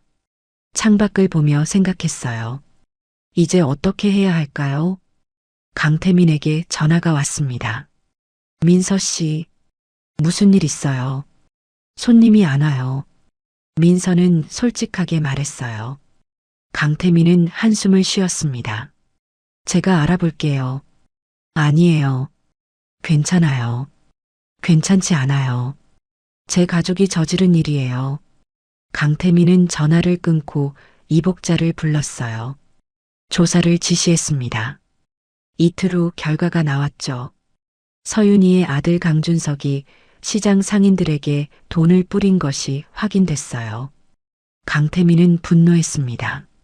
하지만 몸이 말을 듣지 않았어요. 기력이 점점 떨어지고 있었죠. 병원에 입원해야 한다는 의사의 말을 계속 거부했습니다. 민서를 지켜야 했으니까요. 민서는 혼자 버텼어요. 손님 없는 가게를 지켰습니다. 매일 문을 열었죠. 아무도 오지 않았지만 포기하지 않았어요. 진아가 가끔 와서 위로했습니다. 하지만 진아도 어쩔 수 없었어요. 열흘째 되던 날 밤이었습니다. 민서는 계산대에 앉아 통장을 봤어요. 잔액이 점점 줄고 있었습니다. 재료비도 월세도 나가야 했죠. 민서는 한숨을 쉬었어요. 그때 휴대폰이 울렸습니다. 모르는 번호였어요. 받았습니다. 여보세요. 민서 씨죠? 제 아들이에요. 강준석이었습니다. 민서는 긴장했죠. 무슨 일이세요? 그냥 인사하려고요. 우리 이복 남매잖아요. 목소리는 비웃는 듯 했어요. 민서는 대꾸하지 않았습니다. 강준석이 계속 말했죠. 장사 잘 안 되죠. 제가 도와줄까요? 필요 없어요. 그럼 계속 고생하세요. 전화가 끊겼어요. 민서는 휴대폰을 내려놓고 눈을 감았습니다. 싸움은 이제 시작이었어요. 20일이 지났습니다. 어묵집 문을 닫아야 하는 날이 왔어요. 월세를 낼 수 없었습니다. 민서는 아침부터 짐을 쌌어요. 냄비며 그릇들을 상자에 담았죠. 아버지는 주방 구석에 앉아 멍하니 바라보고 계셨습니다. 민서야. 네. 아버지. 미안하구나. 민서는 고개를 저었어요. 아버지 잘못이 아니었습니다. 민서는 웃으며 말했죠. 괜찮아요. 다른 데 구하면 돼요. 하지만 쉽지 않았어요. 자갈치 시장 어디에도 민서를 받아주는 곳이 없었습니다. 강준석이 돈을 뿌린 뒤로 모두 민서를 피했죠. 민서는 상자를 들고 밖으로 나왔어요. 골목은 평소처럼 조용했습니다. 짐을 옮기는데 진아가 왔어요. 숨을 헐떡이며 달려왔습니다. 민서야, 잠깐만. 왜? 박순철 사장님이 보자셔. 민서는 고개를 갸웃했어요. 박순철. 시장에서 30년 넘게 생선 가게를 운영하는 어른이었습니다. 상인회장을 맡고 계셨죠. 민서는 진아를 따라갔어요. 생선 가게 앞에 박순철이 서 있었습니다. 이른이 넘은 어르신이었어요. 허리는 굽었지만 눈빛은 또렷했습니다. 민서가 다가가자 고개를 끄덕이셨죠. 민서 씨, 들었어요. 네, 내가 도와줄게요. 민서는 놀랐어요. 박순철이 계속 말했습니다. 시장 한쪽에 빈 점포가 있어요. 월세 안 받을게요. 거기서 장사하세요. 사장님, 민서의 목소리가 떨렸어요. 박순철은 손을 내저었습니다. 괜찮아요. 내가 젊었을 때도 이런 일 당해봤거든요. 그때 도와준 사람 덕분에 살았죠. 민서는 눈물이 났어요. 박순철이 어깨를 두드렸습니다. 우리가 하나씩 도우면 돼요. 돈으로 뭉친 건 결국 무너지거든요. 그날 오후 민서는 새 점포로 짐을 옮겼습니다. 작은 공간이었어요. 하지만 깨끗했습니다. 민서는 아버지와 함께 청소를 했어요. 테이블을 닦고 냄비를 정리했죠. 저녁이 되자 간판을 달았습니다. 같은 이름이었어요. 민선의 어묵. 다음 날 아침 문을 열었습니다. 손님이 올까 불안했어요. 민서는 앞치마를 두르고 주방에 섰습니다. 육수를 끓이기 시작했죠. 김이 올라왔어요. 민서는 육수를 저으며 기다렸습니다. 8시가 되자 누군가 들어왔어요. 박순철이었습니다. 자리에 앉아 웃으며 말했죠. 어묵 주세요. 민서는 고맙다는 말 대신 웃었어요. 어묵을 담아 가져다 드렸습니다. 박순철이 한 점 먹고 고개를 끄덕였어요. 맛있네요. 그 뒤로 손님이 하나둘 들어왔습니다. 진아도 왔어요. 옆 가게 아주머니도 왔죠. 모두 박순철과 아는 사람들이었습니다. 민서는 바빠졌어요. 주문을 받고 어묵을 날랐습니다. 오랜만에 느끼는 분주함이었죠. 점심때 강태민이 찾아왔습니다. 새 가게를 둘러보며 안도의 한숨을 쉬었어요. 민서에게 다가와 말했습니다. 다행이네요. 네. 민서는 짧게 대답했어요. 강태민은 봉투를 꺼냈습니다. 두꺼운 봉투였어요. 이거요. 뭔데요? 돈이에요. 5억 원 수표예요. 민서는 받지 않았어요. 강태민이 말을 이었습니다. 이걸로 큰 가게 내세요. 체인점도 만들고요. 제가 도와드릴게요. 필요 없어요. 민서는 고개를 저었습니다. 강태민은 당황했어요. 왜요? 이러면 편하게 살 수 있잖아요. 전 편하게 살고 싶지 않아요. 민서가 강태민을 똑바로 봤습니다. 전 누구 딸로 살고 싶지 않아요. 김민서로 살 거예요. 강태민은 말을 잃었어요. 민서가 계속했습니다. 돈으로 해결되는 게 아니에요. 제가 여기서 버티는 건 제 힘으로 하고 싶어서예요. 하지만요. 괜찮아요. 아버지. 민서가 처음으로 아버지라고 불렀어요. 강태민은 눈물이 났습니다. 민서는 웃으며 말했죠. 제 싸움은 제가 할게요. 아버지는 제 곁에만 계세요. 강태민은 봉투를 도로 넣었어요. 고개를 끄덕였습니다. 알겠어요. 그날 저녁 민서는 진아와 함께 앉았습니다.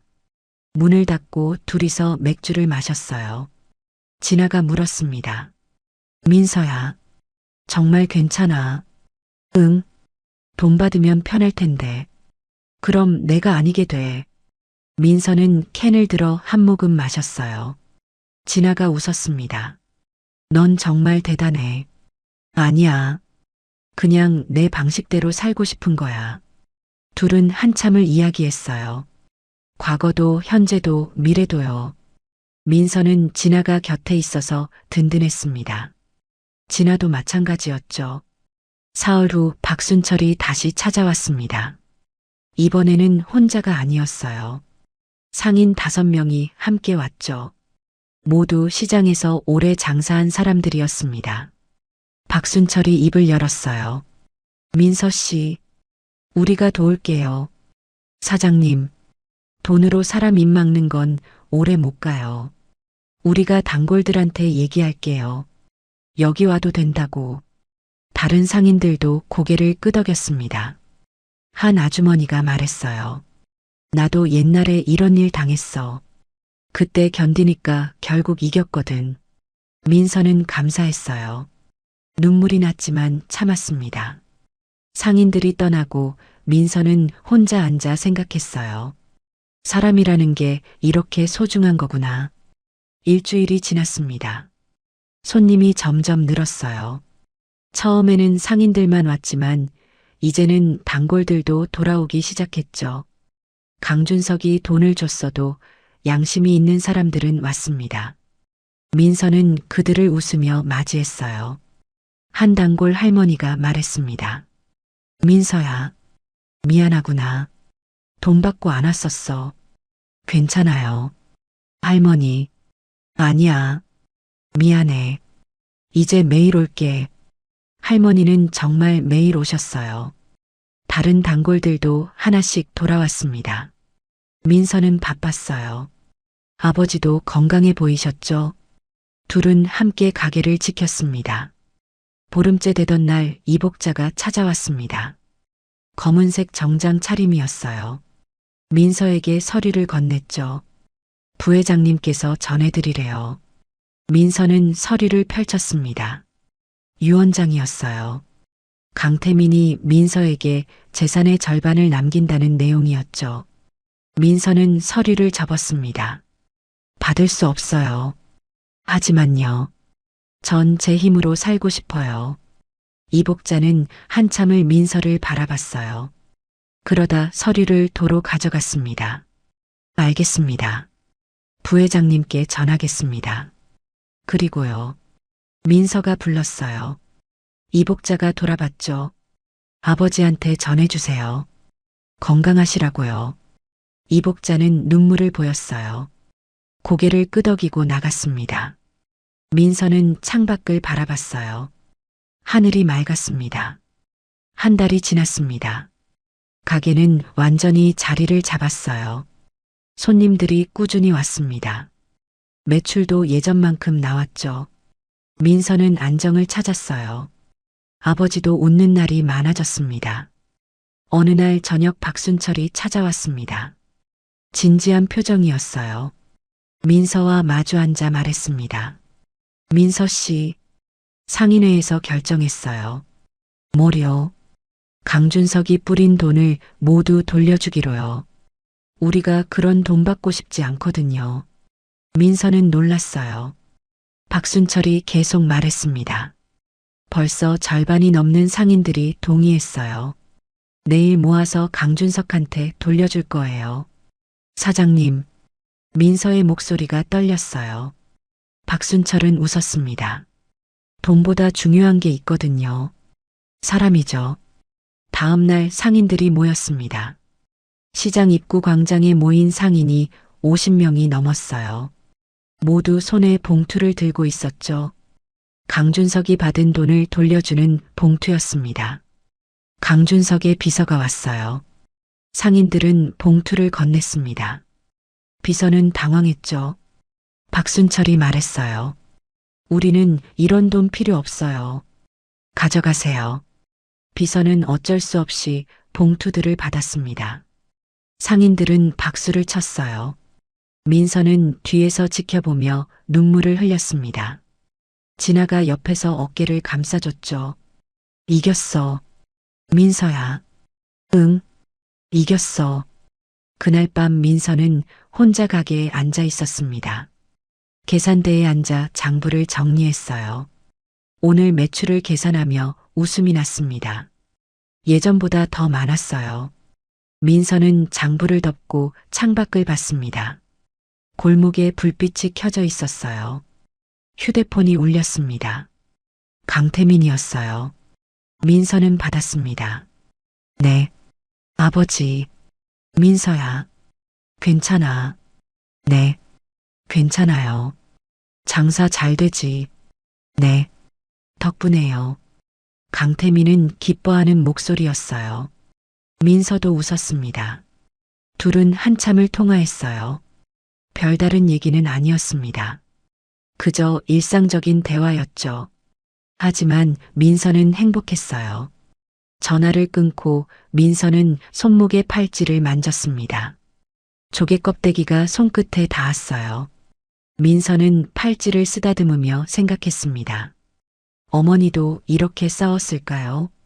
자신의 자리를 지키기 위해요. 민서는 일어서서 가게를 정리했습니다. 테이블을 닦고 바닥을 쓸었어요. 셔터를 내리고 2층으로 올라갔죠. 아버지는 이미 주무시고 계셨습니다. 민서는 자기 방으로 들어가 침대에 누웠어요. 창밖으로 별이 보였습니다. 민서는 별을 보며 웃었어요. 내일도 가게 문을 열 거예요. 모레도요. 김민서로 살아갈 거예요. 누구의 딸이 아니라 김민서로요. 민서는 눈을 감았습니다. 평온한 잠이 찾아왔어요. 오랜만에 편안한 밤이었습니다. 8장 피보다 강한 가족. 부재 함께 싸운 시간. 강태민이 매일 어묵집에 오기 시작한 건 그날부터였습니다. 아침 8시 30분. 똑같은 시간이었어요. 민서는 이제 익숙해졌습니다. 문이 열리면 강태민이 들어올 거라는 걸 알았죠. 강태민은 구석 자리에 앉았어요. 민서는 물을 가져다 놓으며 물었습니다. 오늘도 어묵이요. 네. 짧은 대화였어요. 하지만 예전과 달랐습니다. 이제는 서먹함이 조금 줄었죠. 민서는 어묵을 담아 가져왔어요. 강태민은 천천히 먹기 시작했습니다. 민서가 계산대에 앉아 장부를 보고 있었어요. 강태민이 말을 걸었습니다. 민서 씨. 네. 그거 뭐 보세요? 장부요. 오늘 재료비 계산하고 있어요. 강태민은 고개를 끄덕였어요. 잠시 침묵이 흘렀습니다. 강태민이 다시 입을 열었죠.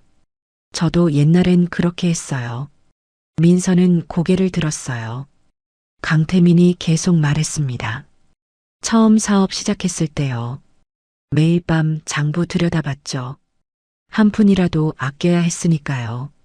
그러셨어요. 네. 그때가 행복했던 것 같아요. 강태민의 목소리가 잔잔했어요. 민서는 장부를 덮고 강태민을 봤습니다. 강태민은 창밖을 보고 있었어요. 멀리 있는 무언가를 보는 눈빛이었죠. 지금은 행복하지 않으세요? 민서가 물었어요.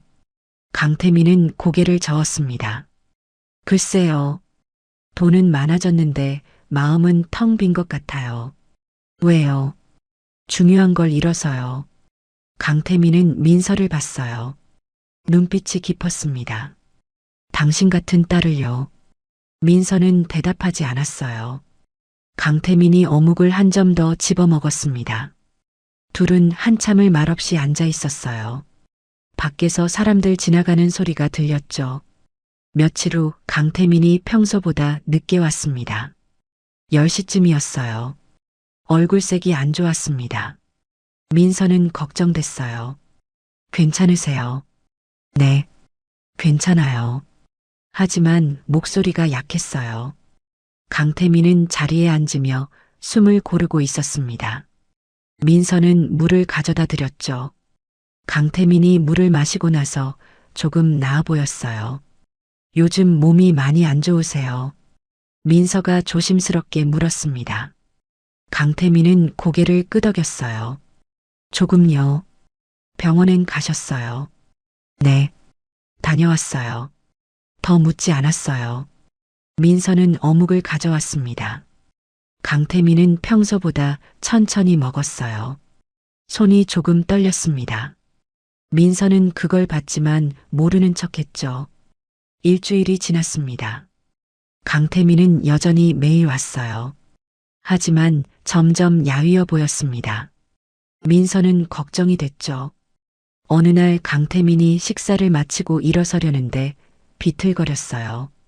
민서가 얼른 다가가 부축했습니다. 아버지. 처음으로 자연스럽게 나온 호칭이었어요. 강태민은 민서를 봤습니다. 눈에 눈물이 고였어요. 고마워요. 앉아 계세요. 제가 차 불러드릴게요. 민서는 강태민을 의자에 앉히고 휴대폰을 꺼냈습니다. 이복자에게 전화했어요. 10분 후 차가 왔죠. 이복자가 황급히 내려 강태민을 부축했습니다. 부회장님, 괜찮으세요? 괜찮아요. 강태민은 차에 오르며 민서를 봤어요. 미안하다는 표정이었습니다. 민서는 손을 흔들어 줬죠. 차가 떠나고 민서는 한참을 그 자리에 서 있었어요. 이틀 후 이복자가 찾아왔습니다. 민서에게 편지를 건넸어요. 강태민이 쓴 편지였습니다. 민서는 가게 문을 닫고 편지를 읽었어요. 민서에게 미안해요. 갑자기 몸이 안 좋아져서 당분간 못 갈 것 같아요. 걱정하지 마세요. 괜찮아요. 매일 어묵을 먹으며 행복했어요. 당신과 함께한 시간이 제 인생에서 가장 소중했습니다. 고마워요. 아버지가. 민서는 편지를 접었어요. 눈물이 났습니다. 진아가 옆에 와서 어깨를 감싸줬죠. 울지 마. 응. 하지만 눈물은 멈추지 않았어요. 민서는 한참을 울었습니다. 다음 날 민서는 이복자에게 전화했어요. 아버지 어디 계세요? 병원에 입원하셨습니다. 어디요? 이복자가 병원 이름을 알려줬어요. 민서는 전화를 끊고 가방을 챙겼습니다. 양아버지에게 말씀드렸죠. 아버지, 잠깐 다녀올게요. 어디 가니? 병원이요. 양아버지는 고개를 끄덕이셨어요. 민서는 버스를 타고 병원으로 갔습니다. 오래 걸렸어요. 3시간이 넘었죠. 병원에 도착해 강태민의 병실을 찾았습니다. 문을 열고 들어갔어요. 강태민이 침대에 누워 있었습니다. 눈을 감고 있었어요. 민서는 조용히 다가가 의자에 앉았죠. 강태민이 눈을 떴습니다. 민서야. 네. 아버지. 강태민은 놀란 표정이었어요. 어떻게 왔어? 보고 싶어서요. 민서는 웃었습니다. 강태민도 웃었어요. 둘은 한참을 서로를 바라봤습니다. 말이 필요 없었어요. 민서가 먼저 입을 열었죠. 많이 아프세요? 좀요. 약은 잘 드세요. 네. 짧은 대화였지만 따뜻했어요. 민서는 가방에서 도시락을 꺼냈습니다. 제가 만들어 왔어요. 어묵이요. 강태민의 눈이 반짝였어요. 민서는 뚜껑을 열어 보여줬습니다. 김이 모락모락 올라왔어요. 강태민이 몸을 일으키려 하자 민서가 부축했죠. 제가 먹여드릴게요. 괜찮아요. 가만히 계세요. 민서는 어묵을 집어 강태민 입에 넣어줬어요. 강태민이 천천히 씹었습니다. 눈을 감고 맛을 음미하는 듯 했어요. 민서는 또 한 점을 집어 입에 넣어줬죠. 맛있어요. 강태민이 말했습니다. 민서는 웃었어요. 다행이에요. 둘은 그렇게 도시락을 나눠 먹었습니다. 민서도 한 점씩 먹었어요. 강태민은 행복한 표정이었죠. 도시락을 다 먹고 강태민이 말했습니다. 민서야. 네. 내가 당신 아버지라는 게 자랑스러워요. 민서는 눈물이 났어요. 강태민이 계속 말했습니다. 피는 나눴지만 시간은 함께하지 못했죠. 그게 평생 후회예요. 아니에요. 민서가 손을 잡았어요. 지금 이렇게 함께 있잖아요. 강태민은 민서의 손을 꽉 쥐었습니다. 따뜻했어요. 둘은 한참을 그렇게 앉아 있었죠. 그날부터 민서는 일주일에 2번씩 병원에 갔습니다. 매번 어묵을 가져갔어요. 강태민은 그걸 기다렸습니다. 민서가 오는 날이면 얼굴이 밝아졌죠. 둘은 함께 식사를 하며 이야기를 나눴어요. 민서야, 어릴 때 뭐 좋아했어? 어묵이요. 그래서 지금도 어묵집 하는구나. 네. 강태민은 웃었어요. 민서도 웃었습니다. 그런 대화가 쌓여갔어요. 평범한 얘기들이었죠. 하지만 둘에게는 소중했습니다. 한 달이 지났습니다.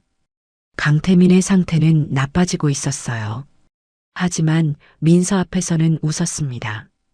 민서도 알고 있었죠. 그래서 더 자주 갔어요. 가게를 진아에게 맡기고 병원으로 향했습니다. 어느 날 강태민이 물었어요. 민서야, 가족이 뭐라고 생각해? 민서는 잠시 생각했습니다. 곁을 지켜준 사람이요. 피가 아니라, 네, 피보다 중요한 건 함께한 시간이에요. 강태민은 고개를 끄덕였어요. 맞아. 넌 오라. 민서는 손목의 팔찌를 만졌습니다. 강태민이 그걸 봤어요. 아직도 차고 있구나. 네. 평생 찰 거예요. 왜? 이게 제 삶의 증거니까요. 민서는 팔찌를 내려다봤습니다. 이 팔찌는 어머니가 만들어주신 거예요. 아버지가 지켜주신 거고요. 그리고 저를 키워주신 양아버지가 계속 차게 해주셨죠. 강태민의 눈에 눈물이 고였어요. 다 가족이네. 네, 다 가족이에요. 민서는 강태민의 손을 잡았습니다. 아버지도 제 가족이에요. 강태민은 눈물을 흘렸어요. 민서도 울었습니다. 둘은 한참을 그렇게 울었죠. 그날 밤 민서는 병원 복도에 앉아 있었습니다. 창밖을 보고 있었어요. 별이 보였습니다. 이복자가 와서 옆에 앉았어요. 민서 씨. 네. 부회장님이 행복해 보여요. 당신 덕분이에요. 민서는 고개를 저었습니다. 전 아무것도 안 했어요. 아니에요. 곁에 있어 주셨잖아요. 이복자는 웃었어요. 민서도 웃었습니다. 이튿날 민서는 부산으로 돌아갔습니다. 가게 문을 열고 평소처럼 일했어요.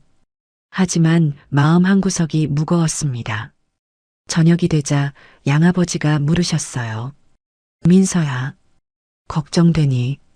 네, 괜찮을 거야. 양아버지는 민서의 어깨를 두드리셨어요.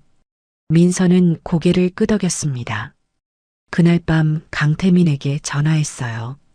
아버지, 잘 주무세요. 너도. 민서야. 네, 사랑해. 민서는 숨이 멎었어요. 처음 듣는 말이었습니다. 저도요. 아버지. 전화를 끊고 민서는 한참을 앉아 있었어요. 손목에 팔찌를 쓰다듬으며 생각했습니다. 가족이라는 게 이런 거구나. 피가 아니라 마음으로 이어지는 거구나. 민서는 창밖을 봤어요. 별이 빛나고 있었습니다. 민서는 웃었어요. 내일도 살아갈 거예요. 김민서로요. 그리고 강태민의 딸로요. 두 이름 모두 소중했습니다. 민서는 일어나 불을 껐어요. 2층으로 올라가며 생각했습니다. 인생은 참 이상해요. 잃은 것도 많지만 얻은 것도 많았죠. 민서는 방에 들어가 침대에 누웠어요. 눈을 감으며 중얼거렸습니다. 가족은 함께 싸운 사람이에요. 그 말이 진실이었어요. 민서는 미소 지으며 잠들었습니다. 평온한 밤이었어요.